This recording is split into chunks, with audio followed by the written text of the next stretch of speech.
बिस्मिल्लाहिर्रहमानिर्रहीम। अस्सलाम वालेकुम। कैसे हैं आप सब? उम्मीद करती हूँ आप सब बिल्कुल ठीक होंगे। आज की वीडियो हमारी जो है यूनिट नंबर 3 लंदन के पोइम पर है, जो एक पोइम बहुत ज़बरदस्त सी पोइम है। इस आइलैंड मैन, इसकी जो एक्सरसाइज है उस पर आज की वीडियो है और ये यूनिट नंबर 3 की पोइम है। तो स्टार्ट करते हैं एक्सरसाइज को। एक्सरसाइज में हमारे पास सबसे पहले क्वेश्चन आंसर्स गिवन है। पहला क्वेश्चन क्या है? What can an island man hears as he wake ups. जो ही वो आइलैंड मैन उठा तो उसने क्या देखा, ये क्या सुना?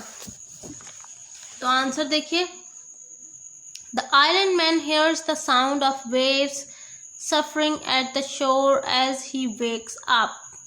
जो ही वो उठा तो उसको साहिल से आवाज आई लहरों की, जो कि ऐसे सफर एक दूसरे के ऊपर चढ़ रही थी।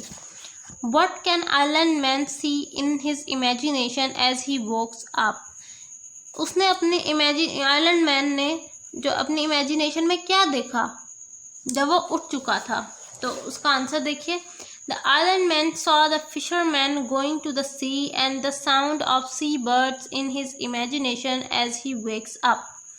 आइलैंड मैन ने अपनी इमेजिनेशन में फिशरमैन को देखा जो कि समंदर में मौजूद था और समंदरी जो बर्ड्स होते हैं उनकी आवाज़ें सुनी मुख्तलिफ तरह की। What in reality are the sounds of sea? हकीकत में सी की साउंड कैसी थी? In reality, the sound of the sea are the sound of moving cars and their engines. हकीकत में जो सी की आवाज़ है, साउंड है, वो ऐसी है जैसे गाड़ी के चलने की आवाज़ हुई और उसके इंजन की। What in reality are the waves? Waves हकीकत में क्या थी? The waves in reality are the moving cars on the road. Reality में जो वेव्स हैं वो ऐसे थी जैसे गाड़ी चल रही हो किसी भी रोड पर। Question number 5, how does his day back home compare with his London stay. किस तरह से जो है लंदन के में गुजारे हुए दिन उसने अपने घर से कंपेयर किए हैं।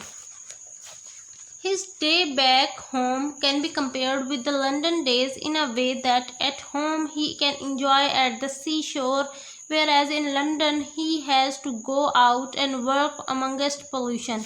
वो उसने इस तरह से कंपेयर किया कि जब वो अपने घर पर होता था तो वो आराम से समंदरी जो उसके किनारा है उसको एंजॉय करता था, जबकि लंदन में उसको पोल्यूशन वाले एरिया में भी काम करना पड़ता था और बाहर जाना पड़ता था। अब हमारे पास रीडिंग फॉर अंडरस्टैंडिंग है। इसमें हमारे पास देखिए, पहला क्वेश्चन में उन्होंने कहा है कि आपने उन वो कलर्स की लिस्ट बनानी है जो पोइम में गिवन है और उन कलर से किस चीज़ को तशबीह दी गई है। जैसे पहला वर्ड है ब्लू सफ़र, तो इसको साउंड से, इसको सी से तशबीह दी गई है। उसके बाद है एमरल्ड आइलैंड, जो कि होम से तशबीह दी गई है, घर से। फिर है ग्रे मेटालिक, जो कि कार से तशबीह दी गई है। अब यहाँ वो कह रहे हैं कि जो कलर्स हैं उनको किस तरह से इन आइलैंड मैन ने अपने घर से एसोसिएट किया है। तो इसका आंसर देखिए, ब्लू सफ़र describing clear blue seas and emerald island describing the green house. अब टास्क नंबर 2 में देखिए, ये जो लास्ट के 2 क्वेश्चन, पहला क्वेश्चन आपने नहीं करना, पहले लास्ट के 2 करने हैं। Why do you think the poet writes गॉगली ट्वाइस। उसने आपके ख्याल में गॉगली क्यों 2 दफ़ा लिखा था पोइट ने? Because he takes a little more time to come back to his present. Next question, how does the sound of the word गॉगली helps you to imagine island man waking up? Because it takes a little time for us to adjust to a new surrounding. अब हम आते हैं task number 3 की तरफ। Task number 3 में पहला question है, कौन सा फ्रेज यूज़ किया गया है?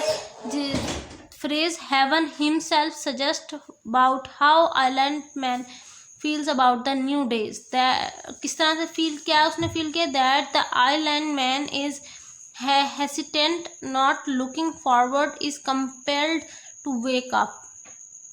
नेक्स्ट है हमारे पास क्वेश्चन के another London day, why do you think it is an appropriate way to finish? How does it help you to imagine the day ahead of Island Man?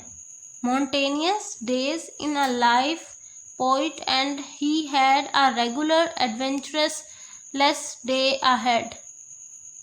अब हमारे पास अगला क्वेश्चन देखिए क्या है। अगला क्वेश्चन में वो कह रहे हैं कि पंचुएशन, आपके ख्याल में पंचुएशन ना लगाने की वजह से क्या चीज़ शो हो रही है पोइम में। तो पोइम में कंटिन्यूशन शो हो रही है, पोइट के मुसलसल आने वाले ख्यालात शो हो रहे हैं। We feel the continuous thoughts of the poet. अच्छा, यहाँ पर वो कह रहे हैं कि अगर पंचुएशन नहीं लगाई जाती तो आपके ख्याल में पोइट्स किन कवानीन को ब्रेक करके क्या असर दिखाना चाह रहा है। वो दिखाना चाह रहा है in order to express his feeling, अपनी फीलिंग्स का इजहार करने के लिए उसने कंटिन्यूशन दिखाई है पोइम में। और ये थी मेरी आज की वीडियो। आई होप मेरी आज की वीडियो आपके लिए हेल्पफुल साबित होगी। मिलती हूँ नेक्स्ट वीडियो में, तब तक के लिए अपना बहुत सारा ख्याल रखिए, मुझे दुआओं में याद रखिए। अल्लाह हाफिज़।